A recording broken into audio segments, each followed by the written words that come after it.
নমস্কার বন্ধুরা, আরবিপি চ্যানেলে আপনাদের সকলকে জানাই স্বাগতম। চলে এসেছি হরগড়ি পাইস হোটেলের নতুন একটি পর্ব নিয়ে। আজকের পর্বে শুরুতেই আপনারা দেখতে পাবেন, যেহেতু তাদের বাড়িতে খোদাই করা হচ্ছিল আর সেখানে একটা লোহার ট্রাঙ্ক পাওয়া গিয়েছে। ঠাম্মি বলে, কি এইটা, এটার মধ্যে কি আছে, তাড়াতাড়ি খোলো এটা। পিয়া বলে, ও মা, গুপ্তধন নাকি, খোলো খোলো তাড়াতাড়ি খোলো। রুদ্রর মা সেটি দেখে তো অবাক হয়ে যায়।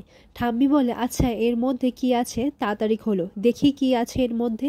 এরপর সেই লোকগুলো যখন ট্রাঙ্কটা খুললো, তখন সেই ট্রাঙ্ক থেকে একটা কঙ্কালের হাড় বেরিয়ে এলো।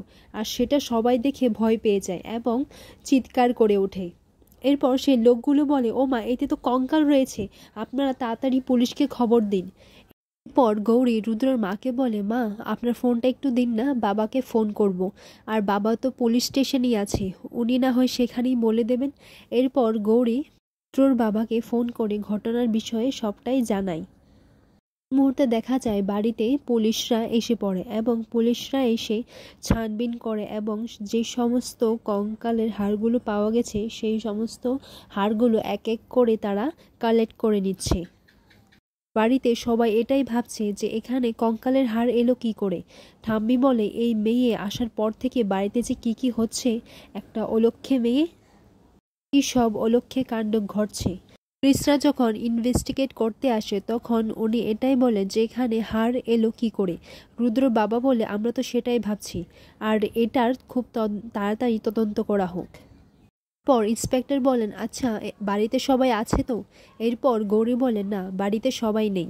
আর অন্যদিকে দেখা যায় পিয়া কাউকে একটা ফোন করে আর ফোন করে এই পুরো বিষয়টা জানিয়ে দেয় এবং সে এটা জানায় যে বাড়িতে পুলিশ এসছে এবং এই কঙ্কালটা নিয়ে যাবে, তুমি প্লিজ কিছু একটা করো। গৌরী পুলিশকে বলে, এখানে একজন মিসিং আছে, আমার স্বামী। পর ইন্সপেক্টর বলেন, হ্যাঁ সে তো আমি শুনেছি আর ছানবিন চলছে। আচ্ছা বাড়িতে এমন একটা বিপদ এসেছে আর তারপরেও আপনারা ঘরের সংস্করণ করতে গেলেন কেন? তখন গৌরী মনে মনে এটাই ভাবতে লাগে যে বাবা কি কালকের ঘটনার বিষয়ের কথাটা বলল, নাকি আমি কিছু বলবো। না থাক। পর রুদ্রের বাবা বলে, আচ্ছা আমি তো কিছুতেই বুঝতে পারছি না যে এখানে কঙ্কাল এলো কী করে। এরপর রুদ্রের মা বলে, আচ্ছা আপনারা কি রুদ্র খোঁজ পেয়েছেন কোথাও? এরপর ইন্সপেক্টররা বলে, না, আমরা সব হাসপাতাল আর সব জায়গায় খুঁজেছি কিন্তু ওনার খোঁজ পাওয়া যায়নি। এরপর ইন্সপেক্টর বলেন, আচ্ছা আপনাদের বাড়ির ছেলের মানে রুদ্রর ওনার কিছু পোশাক আর যাবতীয় জিনিসগুলো যেগুলো ব্যবহার করে সেগুলো আমাকে দিন, টেস্টের জন্য দরকার পড়বে। এরপর গৌরী বলে, সেগুলো কেন?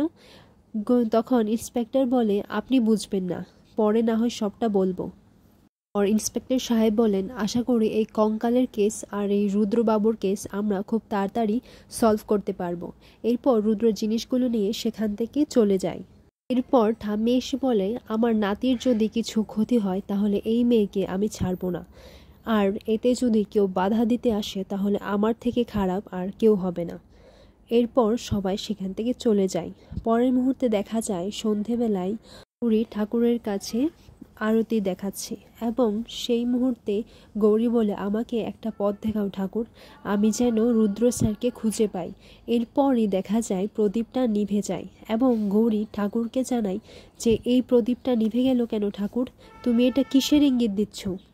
পরের মুহূর্তে দেখা যায় দরজায় দুজন অচেনা মানুষ কড়া নাড়ে এবং তারা ভিতরে আসে।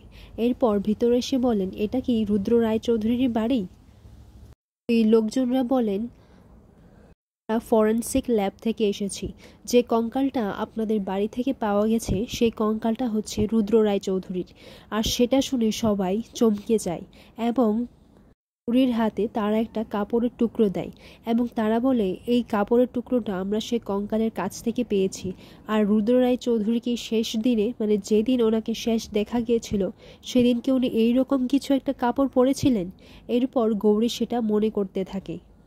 শোনার পর বাড়ির সবাই এটাই মনে করে নেয় যে রুদ্র এই পৃথিবীতে আর নেই। আর এটা শুনে রুদ্রর মা অজ্ঞান হয়ে যায় আর এদিকে ঠাম্মিও তার জ্ঞান হারিয়ে ফেলে। গৌরী বলে, না, এটা হতে পারে না। পর গৌরী রুদ্রর মাকে বলছে, মা চোখ খুলুন মা, আপনার ছেলে এই পৃথিবীতে আছে, আপনি বিশ্বাস করুন মা। দিকে ঠাম্মি বলে, আমি বলেছিলাম না বৌমা, এই মেয়ে তোমার সব শেষ করে দেবে। আর ও সব শেষ করে দিয়েছে। আমার নাতিটার কি হলো ঠাকুর? এইসব শোনার আগে আমার মরণ কেন হলো না? রি বলে, আমার সিথির সিঁদুর থাকতে রুদ্রর কিছু হতে পারে না। ওরা ভুল বলছিল মা, ওরা ভুল বলছিল। আপনার ছেলের কিছু হয়নি। এরপর রুদ্রর মায়ের চোখে মুখে জল দেওয়া হয় এবং তার জ্ঞান ফিরে আসে। পর গৌরী বলে, আমার সিথির সিঁদুর মিথ্যে হতে পারে না মা। তখনই পিয়া গিয়ে বলে, একদম মিথ্যে কথা বলবি না, একদম এখানে আর নাটক করবি না। রুদ্রকে মেরে ওকে এখানে শেষ করে তুই এখন নাটক করছিস? রুদ্র যখন নেই তাই ওর বউ হিসেবে তুই আর এই বাড়িতে এক মুহূর্তও থাকতে পারবি না। এটা বলেই পিয়া গৌরীর মঙ্গলসূত্রের মধ্যে হাত দিয়ে দেয়। এরপর গৌরী বলে, না পিয়া, আমার মঙ্গলসূত্র আমার থেকে কেড়ে নিস না।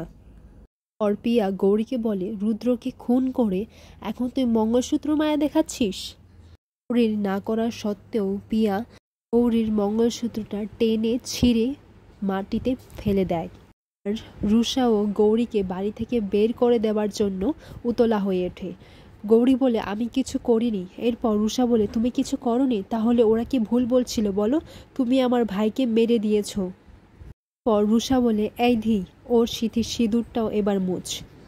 পর পিয়া এক বালতি জল নিয়ে আসে এইখানেই সবার সামনে গৌরীর সিথির সিঁদুরটা মুছে ফেলে দেবে বলে।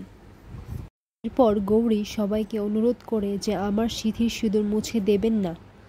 পর পিয়া গৌরীকে বলে, তুই নিজের স্বামীকে মেনেছিস, এখন আবার কিসের সিথির সিঁদুর?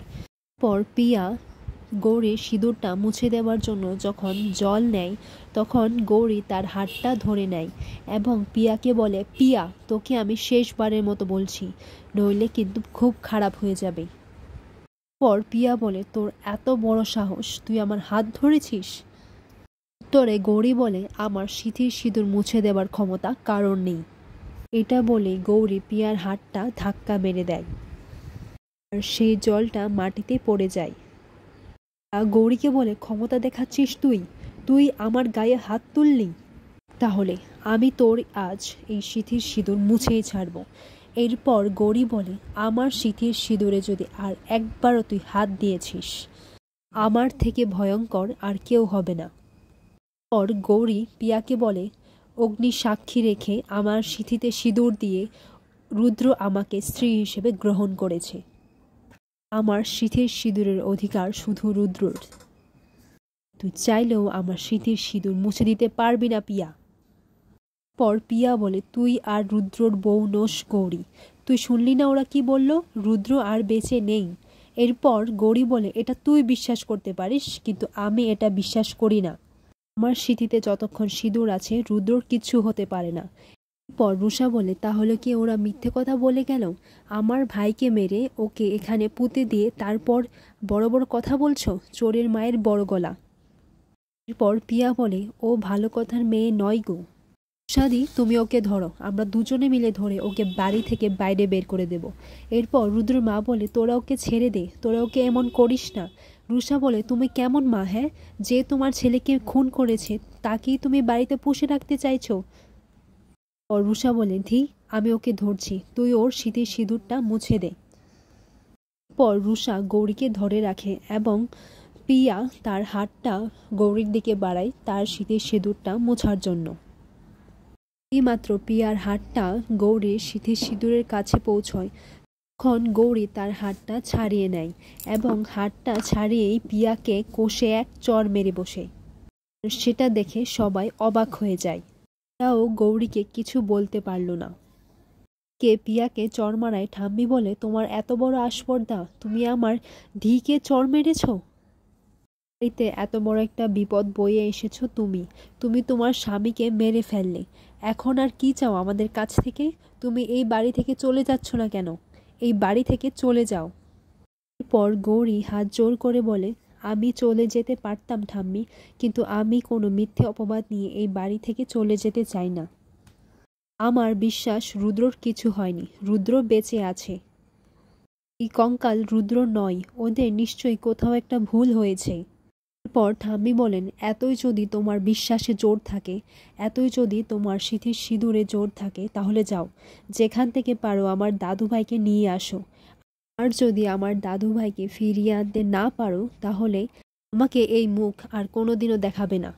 পর গৌরী বলে, বেশ তাই হবে তাহলে, আমি রুদ্রকে ফিরিয়ে আনবই।